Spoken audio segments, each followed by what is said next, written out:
Okay, so here's what I decided. I need to cut some strips off of my piece of plywood that I have set out here. This is 3/4 birch. One, two, three, four, five, six. It's 7 ply, very stable. I'm going to use that for my fence on my crosscut sled, and I want to use that for the base plate for my tapering jig. So first I'm going to cut my strips down for my crosscut sled. I need one at 3 inches and one at 2 and 5/8. That'll make up the backside, the one closest to you, the fence. The reason they're different is I'm going to put a T slot, sliding T slot in the top of that so that I can put a stop, a sliding stop, I guess. The back side, I need two pieces cut down to 3 inches, and then we will go on to the taper jig. I don't have my final measurements on what I want to make that yet, but we'll get to that here shortly. So what I decided, 8 inches on my base for my tapering jig. I got that ripped down, and I have one piece left over. I got to set that aside so I don't get it mixed up with the other ones I just cut down. This is about 3 and 5/8 left over, and I'm sure I'll find a use for it. I decided to make it 32 inches long. I'm going to cut that off on my miter box saw, and we'll get that cut. I want to route in a couple of dado grooves in here to accept this T-track. This is the track I'm going to use. It's got a sliding T in it. And get those put in. And then I got a couple clamps that I got for it that'll clamp the piece down to the tapering jig. Well, I decided I'm going to put 3 of these on here. I got them marked out. They're about 3/4 of an inch wide. I got to center this one yet. And I'll put one down on this end. That way my clamp can slide up in there and clamp the piece down that I want to taper on. I got to see how thick that is. I didn't even measure it yet. We'll try that next. Well, I got those dados routed in. I got my piece here, so I can check to make sure I'm got the right size. I set it just below the level of the top of this base for my tapering jig. I used this straight edge, couple of C clamps, and my little hand router. That worked out all right.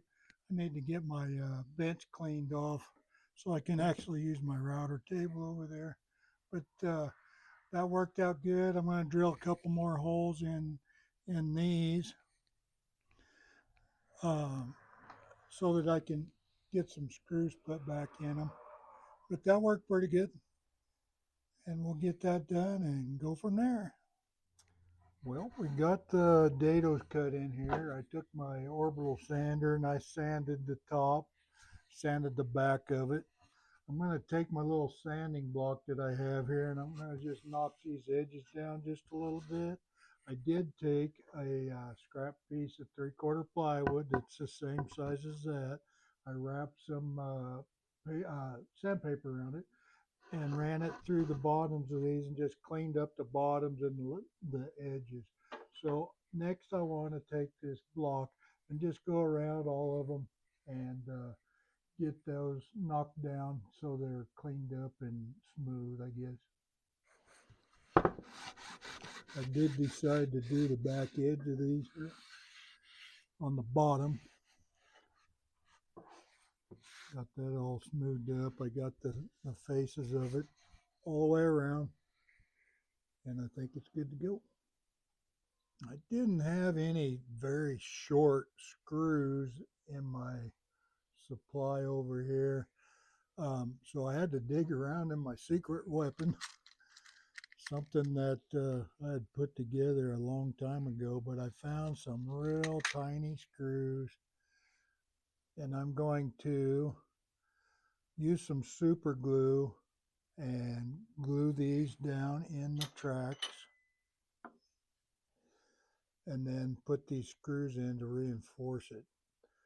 At this time, I can't decide if I'm going to put a runner that will slide in here, if I'm going to attach it here, because I want to be able to use this jig more than just for tapering. If I can put my jig together and use it for more than one thing, that'd be great.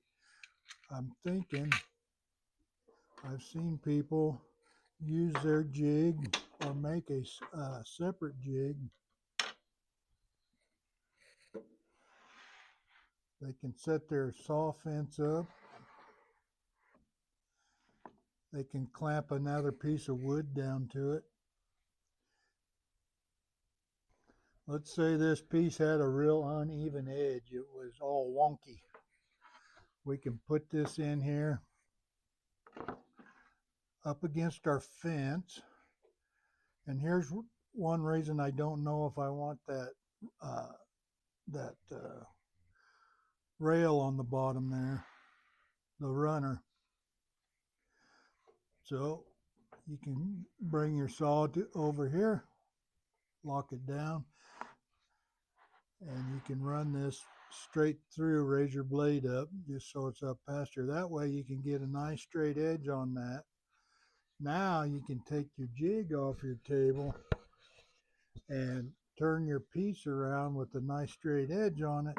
Now you can use your fence and get a piece that's straight side to side. So I want to make sure I can use it for more than just a taper jig. The taper jig is going to work something similar to this. Let's say I need a 2.5 down to a 1/2 inch over here. I'll put my clamps in here. They'll hold each of that down. Now I can use that to cut that taper. Something I just thought of. That's not going to work very well because I'm going to have that runner on the bottom. But I think if I put one on there, I'm going to make it so it's removable, and that way I can still use my sled for 2 things instead of just one. I had to dig around a little bit, and I'm not sure which one I'm going to use, but I got my awl out, and I also have this center punch, but it doesn't have a super sharp tip on it because I want to get these holes punched in here and then maybe take a little drill bit and get those started. I'm going to see what the awl looks like first because it's got a sharp point, and that looks like that might work all right. We're going to try that. I found the smallest drill bit that I own, which I seem to always break those. I'm not sure about everybody else, but I'm always breaking those. Let's see how this works out.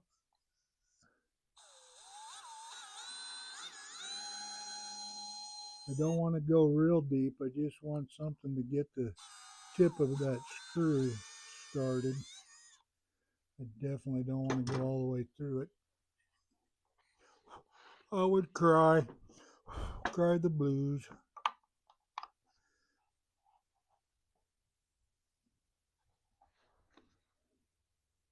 That looks like that might work. I'm going to try one with just the screw before I put glue down on it, because once I do that, it's not coming back out of there. Well, that was a fail. These are some old screws that I'd found, and they have a straight slot on them for the bit. They are so small, and I have bifocals and fat old fingers, so next time I get to the hardware store, hopefully later this week, I'm going to pick up some that are at least a Phillips, and hopefully we'll do that. I'm going to go ahead and glue these in so that glue can set up. I did this one already. I'm going to do these two, and we'll check back in with us to see how we turn out on the screw situation. I just can't get it in there, so we'll try it, see how it goes. All right, so here's what we got set up. That's worked pretty well. I got these hold down clamps, one in each one.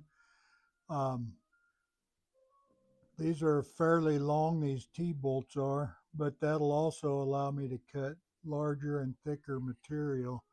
I did want to show you too, if you need to, you can reverse these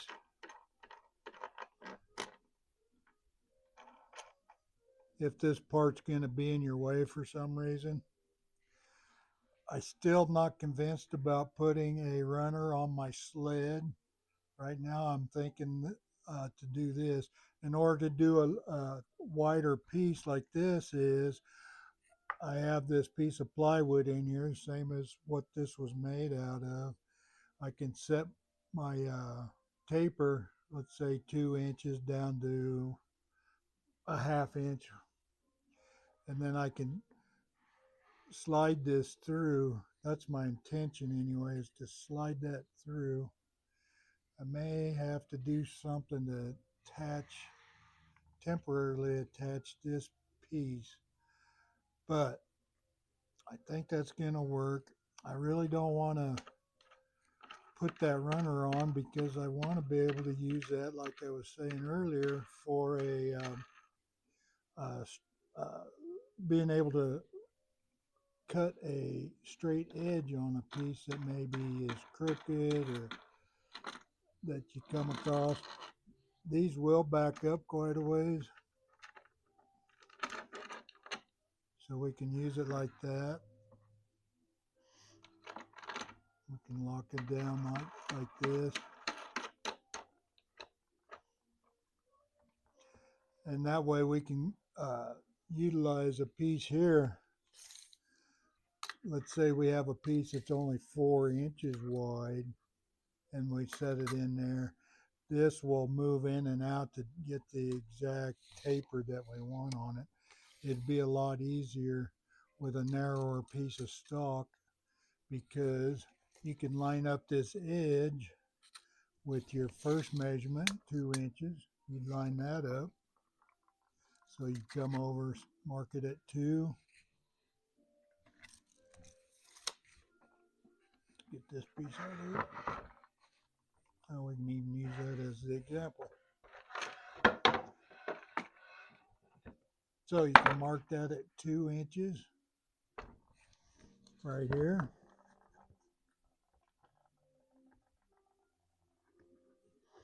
Down here, let's say we wanted a half inch, or let's say 3/4.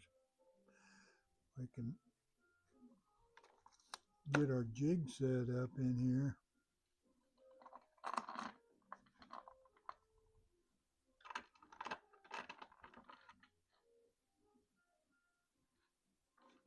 Now we line this 2-inch mark up with the edge of our jig. We do the 3/4 inch mark down here on this end. Tighten our clamp down. Tighten our clamp down. I'd probably turn that around the other way. Now, when we run that through our jig, or through our saw rather, we'll slide our fence over here. We'll put this right on our saw blade, right on the edge of our saw blade. Then we can take this and run that through. Run that through our saw.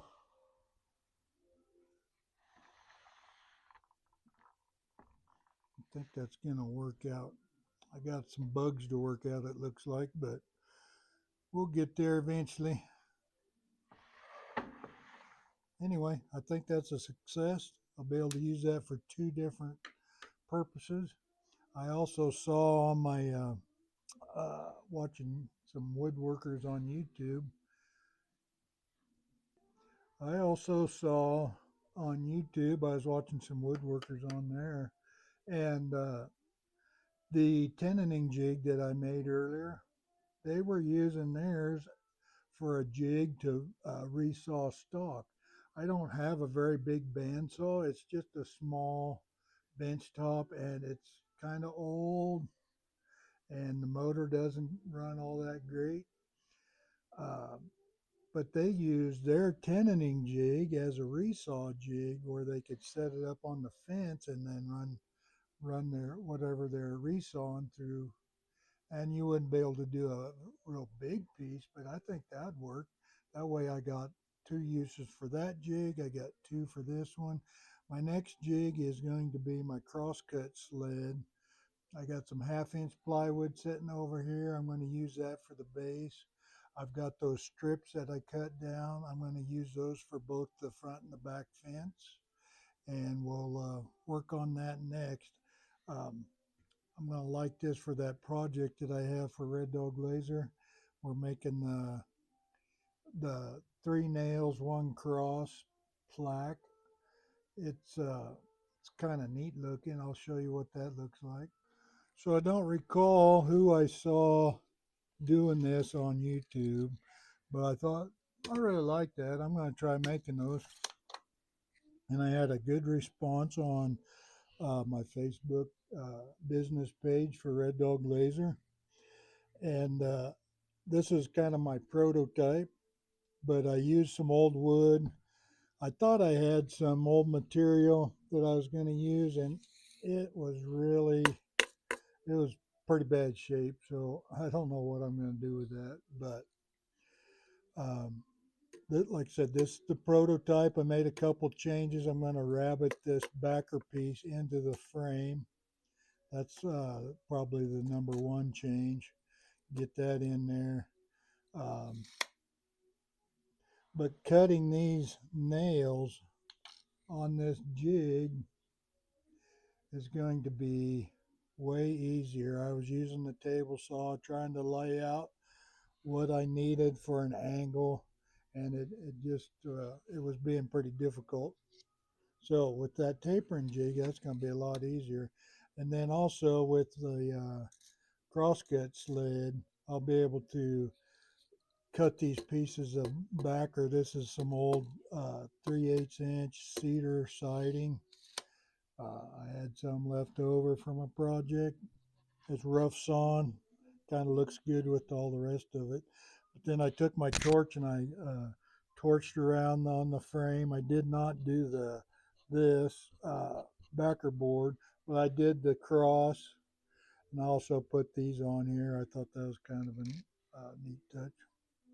Anyway, we're going to go on to our next project, and we'll see you again another day. Thank you, guys. Bye.